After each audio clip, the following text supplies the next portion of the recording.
Shalom Talmudim. We are here to do our in-week lecture, as it were, and I just want to pick up where we left off with the pronunciation and go through the vowels so that you can essentially be able to read. Now remember, for the quiz, all that's going to be required is the consonantal alphabet sounds, so I'll review those quickly, but I do want to go through the vowels as well as an introduction so we can start to read those.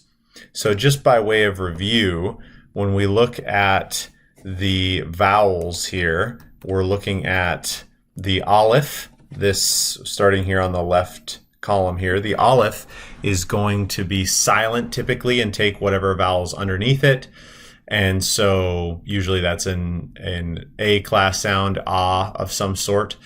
And then with the second letter here, the bait, that is going to be a B sound or a V sound. A B sound if it has the dagesh in it to harden it, B as in boy or bed, or V as in very without the dagesh.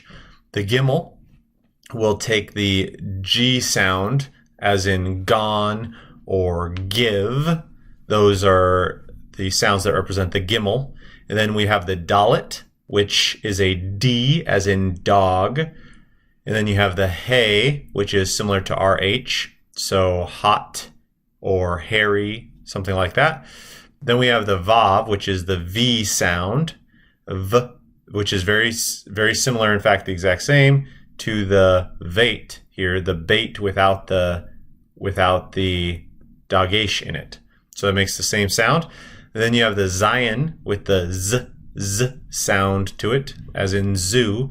And then you have the chet, which is a little unique because it's like a hey sound, but it's a little bit harder. So like chara or something like that, you hear the ch, there's a little bit of throat in there for the guttural, and it'll take a little bit getting used to, but that's what you want to pay attention to, is getting the little bit of phlegm, the little guttural in there. So ch, chat, chet, something like that. And then we also have the tet, which is a hard T sound, which is going to be identical to the tav at the end of these two letters. The tet and the tav will be the same. Yod is y as in yes.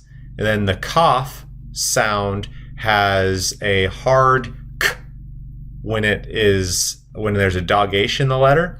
But when it does not have a dagesh, it has a little more guttural bach, bach, ch, ch. So similar to the chet a little bit in pronunciation when there's no dagesh, no dot in the letter. Then you have the lamid, which I draw like the lightning bolt, like that. The lamid has a l sound, laugh, loud.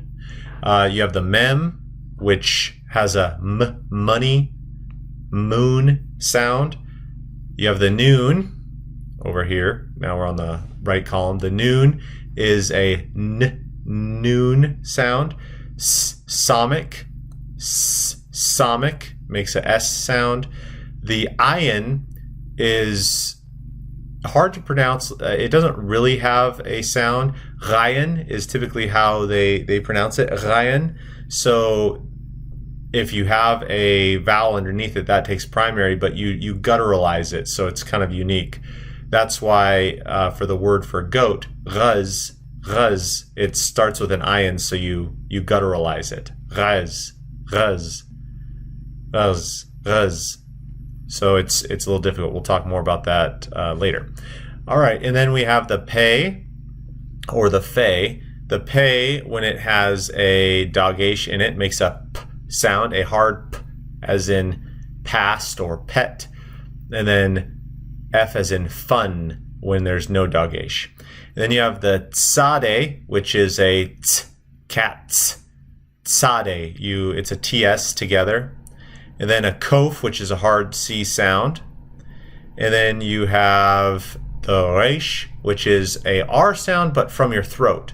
So it's a reish. It's not a r like the Spanish R. It's not like how we use the R at the front of our mouth. It's a reish, reish.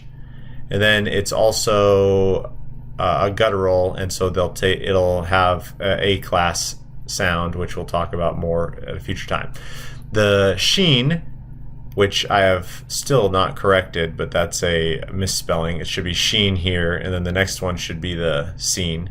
The sheen takes a sh sound, and then the seen is the S, very similar, the exact same to the Samic, and then the tav is similar to the tet, makes a t sound. So those are the consonantal pronunciations, just by way of review. Okay, now we get to something new. So with the vowels here, you'll notice that there are 3 classes of vowels. You have the A class, you have the IE class, and you have the OU class. Now, they are compartmentalized by color. That's the way that I do it. That will come up sometime in the future.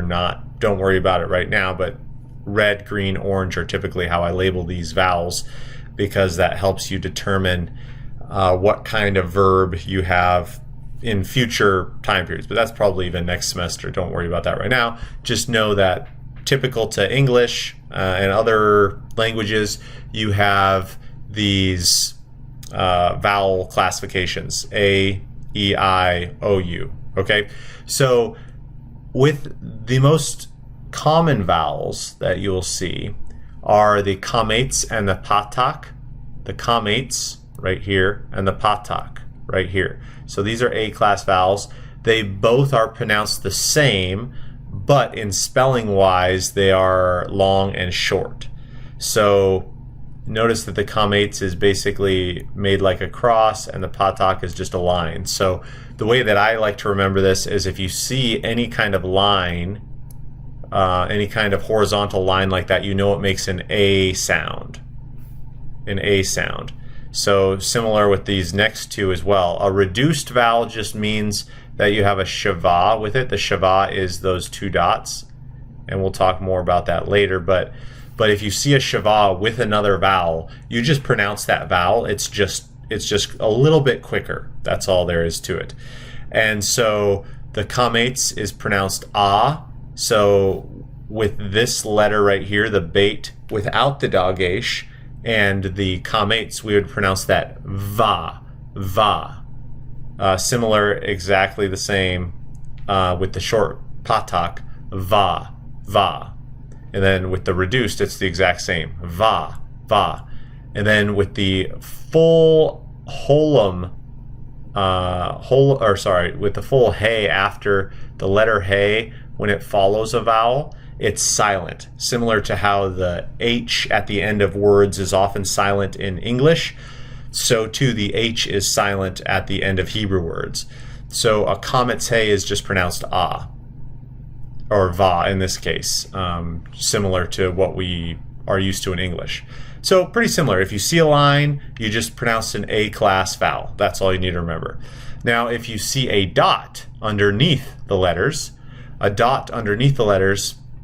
you need to think an I or an E class vowel. And the way that I remember this is with the English I, we dot our I's. And so that reminds me that whenever I see a dot, there's going to be a IE class vowel.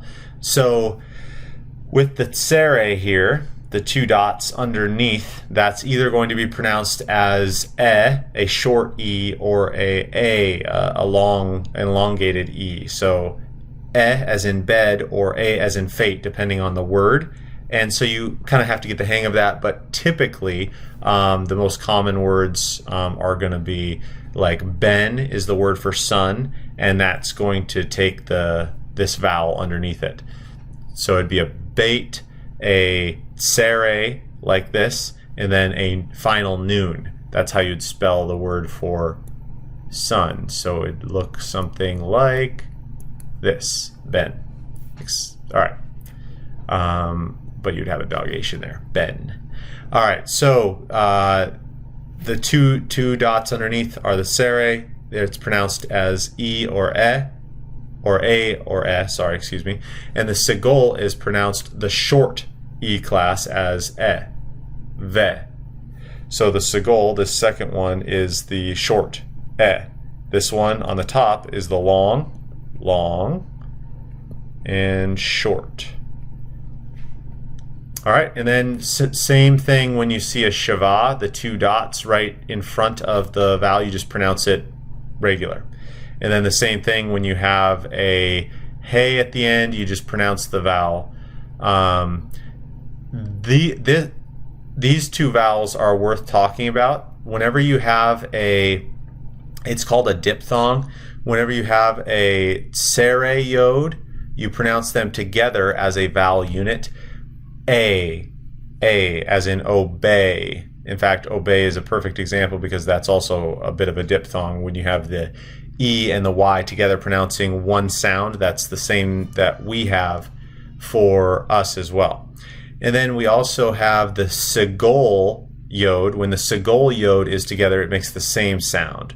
So if you see a tsere yod, the long E class, or the segol yod, the short E class with a yod, they're pronounced the same way. So that makes it easy. Segol yod or tsere yod is going to be both pronounced A.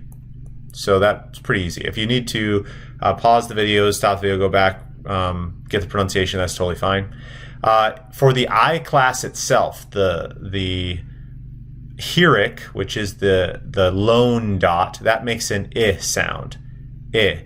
And sometimes it will make a E sound in some words, but typically it's going to have a short I sound, and we'll talk about the exceptions when it does make a long E sound, but don't worry too much about that right now. And then when it has a yod following it, that is when it makes a E as in B. It's the elongated sound. So the vowels along with the yod, when you have a tsere yod, it's A, or a segol yod, that's A, but a hiric yod, the hiric is just the one dot.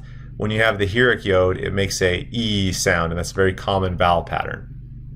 All right, and then we have the O class vowels here. The O class vowels, whenever you see a dot above the letters, so dots below the letters are IE sounds. A dot above the letter is an O class. It's called the defective holum. It just makes a O sound. So this would be vo, vo. Now this one also makes an O sound, but you might say, well, that looks like just regular comments. That should make an A sound. That's true. Don't worry about this one right now. This is a bit of an exception, and we'll talk about it when we need to. But for the time being, don't even worry about this one. Just mark it off in your mind. It is just there to be complete, but do not even spend one more second thinking about that one or this one, okay? Literally, you do not need to think anything about that. In fact, we should just take it out of the language. No worries. All right, but the most important one is here, the first one, and then the second one that I'm marking, and the third one. So whenever you see the little dot above letters, you pronounce the vowel along with the letters. You know, I just totally forgot to mention when you do the vowels. So the way Hebrew vowel system works is you read the consonants right to left, and you read the vowels up and down. So if I write the word here, I need to make sure we understand this. Adam. Adam is the word for man or Adam, and you read right to left. So you start here and then you go top to bottom. So first thing you read here is the aleph, that would be one, and then you read the kamates, and then you read the dalet, and then you read the kamates, and then you read the mem. So it's so you go Adam, basically like that. That's how you read Hebrew. So I forgot to mention that initially. So here, going back to the O class vowels, the holum vavs, when you are looking at this, the dot above the line is going to be an O class. So if you have something like this, that's going to be pronounced vo, right to left, top to bottom. If you have a vav with a dot right above it, it's not pronounced v, this is actually a special letter. It's called a holem vav, and it's only pronounced O. So this also would be pronounced a vo. This is a little confusing. Some people want to say ov or vo with regard to the vav making a sound, but the vav only makes the O class sound when it has a dot directly above it. Okay, so if you see this letter right down here, that is just making an O sound. Okay, that's one of the more tricky ones, but I think once you get used to it, it won't even be a second thought. All right, and then two more vowels. If you see the three descending dots like that underneath a letter, that's called a kibbutz, and it makes a oo sound, as in boot. Same thing with a shurik. A shurik is a vav with a dagesh in it. So if you see a dagesh in a vav, it's actually telling you that it's a oo sound instead of a v sound. So the rule is this kind of letter is an oo, and if you have a vav with a O class, that's just regular O. So that's the vowel system. All right, hope that's helpful. And when we are reading, you can come back, review the vowels, get used to it. I will do one more thing actually, because we can. Let's just practice really briefly here with regard to Genesis 1:1. So I'm taking a screenshot here so I can write on it. So notice Genesis 1:1 starting right here. We see the bait with a dagesh in it, so that's going to be a hard b. And then the shiva by itself is actually pronounced just with a little breath, like a So it's not ba, it's not be, it's not b, it's b. So it just gives you a little vocalization. That's all that the two dots do. So we'll get used to that. Don't worry about it. But so we would say this word starts with b, and then if I erase that, so b, and then the second letter is a resh, so and then we go down again, and this is a sound, that's sere, so b, re, and then notice that there's an aleph here, but an aleph is silent, and there's no vowel, so we don't actually pronounce that. So it's b, re, skip, and then sheen makes a sh sound. Now the hirik yod makes a e sound, and then a tav makes a t. So putting it together, b, re, sheet, b, re, sheet, b, re, sheet, b, re, sheet, b, re, sheet. So b, re, sheet, and then you have another bait with a dagesh, b, a, resh, ra, nothing underneath the aleph, so it's silent. So bereshit, ba, ra, and then you have a segol, which makes a sound. And then with the, remember, when there's a vowel with the shiva, you don't need to pronounce it. So or you don't pronounce the shiva, you just take the regular vowel. So and then we have the consonant lamid, l, you have a little dot above the line, which is O class, L-O, and then you have a hey, which makes a h sound, and then another hirik yod, which is E, and then mem. That's a final mem. So L-O-him, Elohim. This is the word Elohim, for God. So putting it together so far, Bereshit bara Elohim et. This is an example where the tsere makes a sound instead of a. So and t, et. Bereshit bara Elohim et ha. Patak, lines make a sound. Ha, a sheen. Sha. Okay, and we didn't talk about this. This is a diphthong. So normally, whenever you have a yod following a vowel, it's going to be some sort of diphthong. So if you have a tsere yod, that's a. But if you have a patak yod, that's going to be pronounced I, as in aisle. So ha sha mayim, my im, mayim. So this is actually a full diphthong. It's gets a little, I mean, it shows up all over the place, so you'll get used to it right away, but it's hashamayim, hashamayim. And then you have a vav here, v. Remember the shava just makes a little sound. V, et, ha. And then the aleph is silent. Aretz. Ha, aretz. Ha, aretz. That's how you read. So putting it together from the beginning. Bereshit bara Elohim et hashamayim ve'et haaretz. And that's how you read Hebrew.